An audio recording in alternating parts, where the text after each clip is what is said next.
insertar datos dentro de la base a través del motor SQL Server, partiendo el mismo del video anterior, el cliente y tipo de documento. El tema acá es la relación que existe entre cliente y tipo de documento. Solo vamos a poder insertar un cliente si existe un tipo de documento, por el tema de la foránea, ¿no? Y la primaria acá. Bueno, para insertar datos hay que usar la sentencia insert into, que aquí la tabla, ¿no? Tipo doc y con los dos, o sea, en qué campo vamos a insertar, que como recordemos, tipo doc era identity, no hay que poner id tipo doc, entonces solamente ponemos, porque eso lo va a hacer automáticamente, lo va a llenar automáticamente el motor de base de datos. Entonces tipo doc y descripción y tipo doc, donde tipo doc tenía como máximo aceptada 5 caracteres y la descripción como máximo aceptada 60. Entonces insertar dentro de la tabla tipo doc en los campos tipo documento y descripción los siguientes valores. Entonces values, y acá hay que poner qué valores vamos a insertar en el mismo orden de los cuales pusimos arriba los campos. Entonces tipo doc, por ejemplo, sería DNI. Todo lo que es caracteres siempre se escribe entre comillas simples, y los enteros se escriben sin comillas. Son los únicos que se escriben sin comillas. Entonces tipo documento, descripción, DNI. Los valores DNI y la descripción documento nacional de identidad, ¿no? Hasta acá podríamos insertar nuestro primer, o sea, de esta forma si tenemos un primer tipo de documento, ¿no? Acá vemos cómo se efectúa una fila. Para insertar más como se llama, datos dentro de esta tabla tipo doc, habría que repetir esta sentencia varias veces. Esto es lo que yo decía, que es medio engorroso hasta aprender el tema de procedimientos almacenados, donde se puede crear un procedimiento almacenado y no repetir tantas veces esta misma cadena. Vamos a proceder a insertar uno más. Bueno, siguiendo con la inserción de datos, vamos a ver, ya inserté un par de datos, ¿no? Pero siempre la misma sentencia: insertar dentro de la tabla, insertar dentro del nombre de la tabla los campos, luego values, que indican los valores, con los valores DNI, y después insertamos los valores en el mismo orden de que pusimos los campos en esta parte, ¿no? O sea, siempre tiene que ser el mismo orden. Como son caracteres, van entre comillas simples. Por ejemplo, ahora cuando insertamos un dato en clientes, insertamos dentro de la tabla clientes en los campos DNI, apellido, tipo de documento, teléfono y dirección los siguientes valores. DNI en entero, entonces ven que no se escribe sin comillas, volviendo a lo que había dicho antes. Apellido y nombre es carácter, entonces se escribe entre comillas simple. Tipo de documento no se escribe entre comillas porque es un entero, al igual que teléfono, y dirección vuelve a ser una cadena de caracteres, por lo que va entre comillas simples.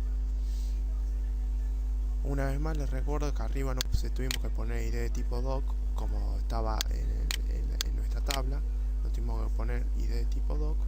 ¿Por qué? Porque cuando habíamos creado las tablas era del tipo identity, y esto lo hace automáticamente. Ahora vamos a ver cómo se insertaron estos datos en la tabla, ¿no? Como ven, se insertaron en el id de tipo documento los dos documentos que hicimos a través de la sentencia, ¿no? Donde lo que le indicaba al ser primaria identity se insertó automáticamente. Y después teníamos otra tabla que hicimos, que era cliente, donde se cargaban los DNI, que eran las claves primarias, y después los otros distintos valores. Anteriormente también habíamos observado que eran 0, 1, no olvidé decirlo, pero bueno, los indicadores nos habíamos hecho un incremento de a 1. Se los vuelvo a abrir para indicarle eso, para que quede bien claro. Entonces, y de tipo 2, como se incrementaba a 1, empieza a 0, 1. Si hubiésemos puesto que se incrementaba a 2, cuando creamos si acá hubiésemos puesto un 2, acá hubiese sido 0, 2. Y si acá hubiésemos puesto un 5 y hubiésemos puesto una, acá empezaría con el 5, 6, 7. Bueno, siguiendo, como vimos hasta acá solamente insertamos datos. De esta forma de insertar datos, supongamos que nosotros insertamos un dato incorrecto. No, en un momento se informaría para controlar y se insertaría tal vez producir errores en la base de datos. Para corregir estos errores y evitarlos es conveniente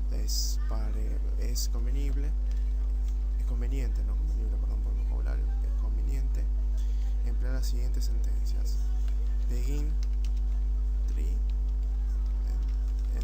tree, begin catch,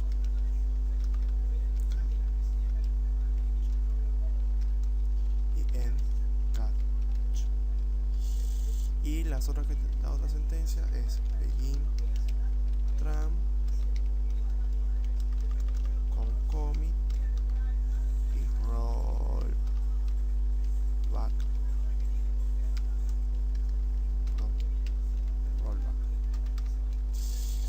Estas dos sentencias, una begin tree, end tree, begin catch, end catch. Cualquiera conoce de programación, un poco de programación, pero si no conoces es para la corrección de errores, ¿no?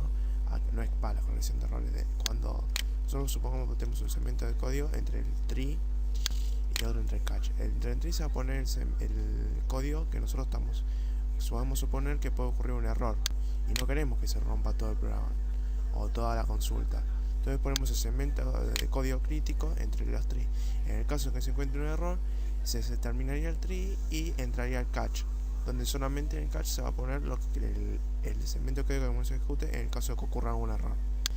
Y begin tran, commit y rollback son para realizar transacciones en las bases de datos, o sea, para realizar la inserción de datos de manera seguras. La inserción de datos se encargaría dentro del tram y si sale bien se escogería commit, que es guardar, o sea, ejecutarlo, que se cumpla. En el caso de que salió mal o bueno, ocurrió algún error en la transacción y no se puede guardar, con rollback agarra y esa inserción de datos que en realidad se hizo temporalmente por la transacción se termina borrando y nunca se ocurre la inserción de datos. Cambia de esta manera, se inserta el dato directamente. Para completar entonces la inserción de datos vamos a utilizar estos dos segmentos de códigos. Dentro del begin tree vamos a poner el segmento de código que puede estar sujeto a errores. Entonces dentro del begin tree vamos a poner la transacción begin tran y vamos a insertar un cliente